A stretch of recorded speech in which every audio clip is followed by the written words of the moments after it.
like I should put on my X Factor voice now. 5 million records sold, 18 top singles, 4 albums released. That was the Saturdays, but now Una Healy is with us to talk about her first solo album called The Waiting Game. Good morning, Una. Good morning, Paul. How are you? Fine, thank you. But first of all, I want to clear up why you see me in my swimming costume and I've seen you in yours, because we both took part in a rather bizarre show, didn't we? Yes, we did. We decided that we wanted to throw ourselves into the water. It was a TV show called Splash. I used to be a champion swimmer as a child, so I was like, this is like the perfect like reality TV show for me to do, because I'm actually learning a skill. It's swimming. It's all. You go home every night. It's really not swimming though. No. It's acrobats in the air down into water, and when you break that water with your body, like it's like literally, as you said, like tumbling into bricks. Like I was covered in bruises. Yeah, so I did go off we were discussing as well, tuck dive was my my number, and I was in the dive off with Austin Healy, and he was doing like a triple, quadruple tumble. Because he dived as a kid as well, hadn't he? He did, yeah, he had great experience. experience, and he's like a sportsman and everything. So my little modest tuck dive against his fancy dive off the 10-metre board, I went off the 5-metre board, but I felt I did it quite elegantly in the end. Like I didn't have too much of a splash at the end. And poor old Austin didn't end up taking part in the final. He injured himself, didn't he? Yeah, he had a terrible injury. Yeah, he was in hospital actually. He was pulled out on a stretcher, and it is like a tough, for when you're completely amateur as well going into that, because it is like Tom Daly, who's obviously an Olympic champion. He's training every single day, all day, every day for years. And then, well, what did we do? We had like 3 weeks of like going in and out, like dipping in and out of the water. If it had been a belly flop contest, I might have won it. But I was first out in my team as well, so I know the feeling. But you did very well in it, I thought. It was a great experience. And congrats on the new album. It was out on February the 10th. It's called The Waiting Game. I played it a few times in the car, and then it's disappeared because my second oldest daughter has stolen it. She likes it so much, so I got to get another copy. Definitely, When did you actually record this, and how long did it take? So it's sort of gone back to my roots, because people will know me from the Saturdays, but I was doing years and years of the singer-songwriter circuit since I was 12 years old. I started writing all throughout my teens, and I had an EP out and was gigging all around Ireland, and then it was actually a departure from that when I joined the Saturdays, and I had a great time with the girls and everything. But this is back to the music that I've always loved and really wanted to do. It's all original music. I've been writing it over the past 3 years. I've co-written the whole album. It slightly has a country folk sound to it. There's some pop influence there too, and rock.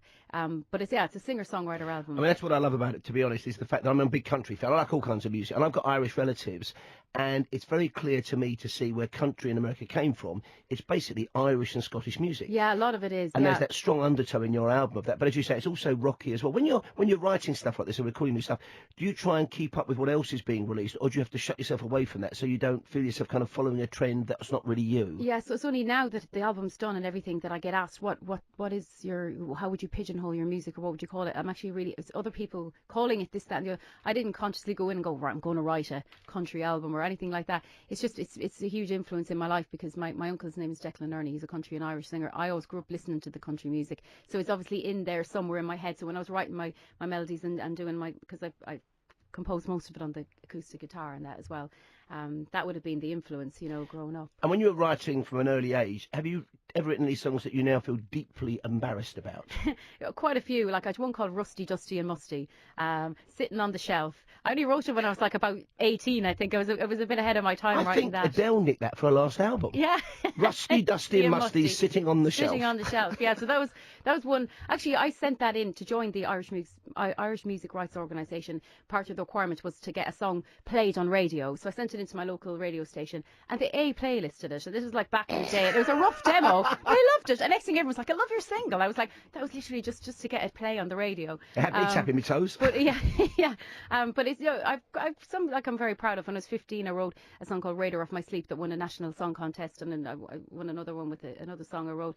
But yeah, I have some very, very proud moments of songs I wrote when I was. So hearing that, the Saturdays was a very different thing for you to be involved in then, compared to what your roots were. How did that come about? Was it an audition process, a mass audition? Yeah, so I'd been gigging all around Ireland, and I was, as I said, going down the singer-songwriter path. But it is a very frustrating industry, and I kind of didn't really know what firm direction I was going on. So I decided to go audition for something. So I literally Googled auditions in London, and I saw this girl group, and I had auditioned for pop groups and lots of different things. I just love performing, and music is my passion and everything. So I was like, why not give it a go?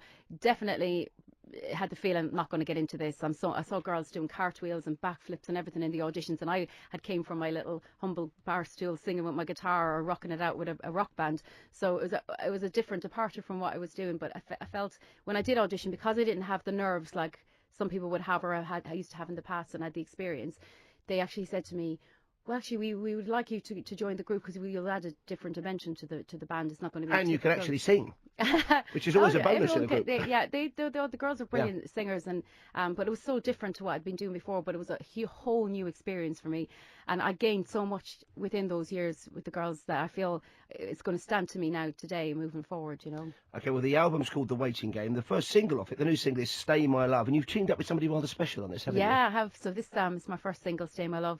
It was co-written with Amy Wadge, who's best known for writing an awful lot with Ed Sheeran. She wrote Thinking Out Loud with him, but me and Amy wrote 3 songs actually on the album. And after we'd written the song, we felt it was a great song. We felt it was missing something though, and we felt it was missing a male vocal because the harmonies, you can really hear them there. And you called me, but I was busy. Yeah, you were busy, so second choice was talkRADIO. People will know him from the TV show Nashville. He plays Gunner in that. So we approached him. And he's British, even though he plays a Yankee in Nashville, doesn't he? Yeah, well, you can tell how good of an actor he is because, like, he's just a TV show Humans as well, and somebody tweeted him saying, gosh, that's Sam Palladio. It does a terrible British accent, you know. And it's like, well, he is British. I thought he was American too. He's a great actor, but a brilliant singer as well. And we approached him. He loved the song. And then he was over filming Humans, actually, and we went down to Surrey into Metrophonic Studios there, and we recorded the song together. And then I went back out to Nashville to him to shoot the music video. Brilliant stuff. Now, listen, let's hear a burst of it. But thank you very much, indeed. Great to see you again. The wonderful Una Healy. The album's called The Waiting Game. It's out right now. This is the single with Sam Palladio from Nashville, Stay My Love. You hold my heart.